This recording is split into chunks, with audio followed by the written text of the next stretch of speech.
স্থানীয় সরকার উপদেষ্টা যিনি আছেন তিনি বলেছেন ফ্যাসিস্টদের লোকেরা যদি কেউ মাপ চেয়ে নির্বাচনে অংশ নিতে চায় তাহলে তারা অংশ নিতে পারবে। এটা কি আপনারা মেনে নেবেন? তোমরা এটা মানবে? এর থেকে এটাই প্রমাণিত হয়েছে যে তারা এখন তাদের নিজেদের স্বার্থে ওই ফ্যাসিস্টদেরকে তারা জায়গা দিতে চায়। আমি কথাটা এই জন্যই তুললাম, যেটা অনেককেই দেখলাম, আমি আপনার ঠিক খেয়াল করেননি, এই কথাটা কালকে স্থানীয় সরকার উপদেষ্টা বলেছেন, which is dangerous।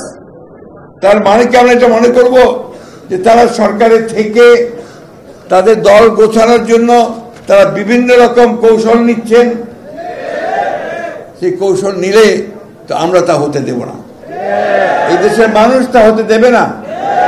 আমরা সেই খুব পরিষ্কার করে বলছি, অবশ্যই নতুন যে কোনো রাজনৈতিক দলকে আমরা স্বাগত জানাবো। ছাত্র সংগঠন ইতিমধ্যে করেছেন, আমরা স্বাগত জানাচ্ছি। যখনই দল তৈরি করবেন স্বাগত জানাবো। তার অর্থ এই নয় যে আপনারা সরকারে বসে সরকারের সমস্ত সুযোগ সুবিধা নিয়ে আপনারা আপনাদের দল গঠন করবেন, সেটা কখনোই মেনে নেওয়া হবে না। আমি আবারও বলতে চাই অন্তর্বর্তীকালীন সরকারকে এবং সরকার প্রধানকে যে আপনি অবিলম্বে এই বিষয়গুলো ব্যবস্থা নিন, তাহলে জনগণের যে আস্থা আপনাদের উপরে আছে সে আস্থাও আপনাদের উপরে আর থাকবে না।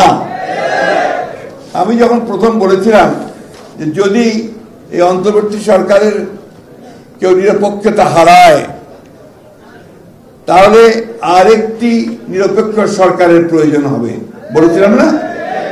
কেন বলেছিলাম তা এখন প্রমাণ হচ্ছে। তখন তিনি বলেছিলেন যে আমি নাকি 1-11 দিকে নজর দিচ্ছি। আমরা 1-11 ভুক্তভোগী। 1-11 যারা তৈরি করেছে তারা টিকতে পারেনি মানুষের কাছে। আবারও হুঁশিয়ার করে বলে দিতে চাই, যদি আবার কেউ সেই 1-11 কথা চিন্তা করেন, গণতন্ত্রকে বিসর্জন দিয়ে আবার সেই একদলীয় শাসন বা ফ্যাসিস্ট আন্দোলন, ফ্যাসিস্ট সরকারের দিকে যেতে চান, তাহলে কখনোই জনগণ তা মেনে নেবেন না। আমি ছাত্রদের উদ্দেশ্যে একটা কথা বলতে চাই, আমাদের ছাত্র দলের ছেলেদের উদ্দেশ্যে একটা কথা আমাদের সবসময় মনে রাখতে হবে। যুদ্ধটা কোথায় গেছে? সাইবার ক্ষেত্রে। এখন সাইবার ওয়ার, সোশ্যাল মিডিয়া, এইখানে যে যত বেশি অ্যাক্টিভ, যত বেশি তার অবস্থান, সে তত জয়লাভ করছে। আজকে এই যে আমাদের বিরুদ্ধে বিভিন্ন রকম কথা বলা হয় দলের বিরুদ্ধে, তাই না? আমার ছাত্র দলের বিরুদ্ধে বিভিন্ন কথা বলা হয়, দেখবে যে ওরা অতি দ্রুত সেই সমস্তগুলোকে কাজ করে ভাইরাল করে দিয়ে মানুষের মনটাকে অন্যদিকে নিয়ে চলে যায়, ভাবে এটাই বোধহয় সত্যি, তাই তো নাকি? এই কাজটা কিন্তু তোমাদের করতে হবে। এটা তোমরা সোশ্যাল মিডিয়াতে অনেক বেশি অ্যাক্টিভ হও, শুধুমাত্র নিজেদের ছবি দিয়ে, একটা মিছিলের ছবি দিয়ে, পোস্টার দিয়ে কাজটা না করে আসল বিষয়গুলোকে নিয়ে তোমরা কথা বলতে শুরু করো। এটা তোমাদের দায়িত্ব, এটা তোমাদের দায়িত্ব। আমরা যারা বয়স্ক মানুষ, আমরা বিএনপি করি, আমরা সবাই এটা ভালো মতো বুঝিও না, কিন্তু তোমরা ওই মোবাইল সেটটা খুব ভালো বোঝো, তাই না? কি বোঝো না? না, ওইখানে লড়াইটা ওইখানে চালাও। That is the most important place. ওই জায়গায় তোমরা যদি লড়াই করতে পারো তাহলে তোমাদের বিজয় কেউ ঠেকাতে পারবে না। তাই আমি অনুরোধ করব যে আজকে ছাত্রদল একটা নতুন একটা সুযোগ পেয়েছে নিজেকে নতুন করে তৈরি করবার। আমি শুরুটা খুব ভালো দেখলাম আজকে, সেই বলে আমি বলতে চাচ্ছিলাম যে আমার খুব ভালো লাগছে যে আজকে উত্তর দক্ষিণ স্লোগান হচ্ছে না। এটা আমার জন্য খুব আনন্দের। আমার মনে হচ্ছে এতদিন যে কথা বলেছি সেটা অন্তত একটা আমি দেখলাম যে ইমপ্লিমেন্টেড হয়েছে।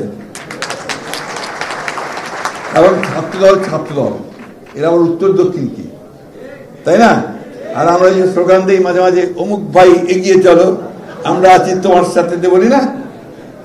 এটাও দরকার নাই, আমাদের ভাই একজনই তারেক রহমান, তাই না? আমাদের নেত্রী একজন, দেশনেত্রী বেগম খালেদা জিয়া। আমাদের দার্শনিক, আমাদের প্রতিষ্ঠাতা একজন শহীদ প্রেসিডেন্ট জিয়া রহমান, মাঝখানে আর কোনো ভাইটাই নাই, কিন্তু ডিসিপ্লিন আছে। আজকে আমাদের ছাত্রদলের নেতা কি রাসেল এবং অন্যান্য নেতা যারা আছে তাদেরকে সবসময় মেনে চলতে হবে, সব জায়গায় নেতৃত্ব মানতে হবে, অর্থাৎ একটা সুসংহত রাজনৈতিক দল গড়ে তুলতে হবে।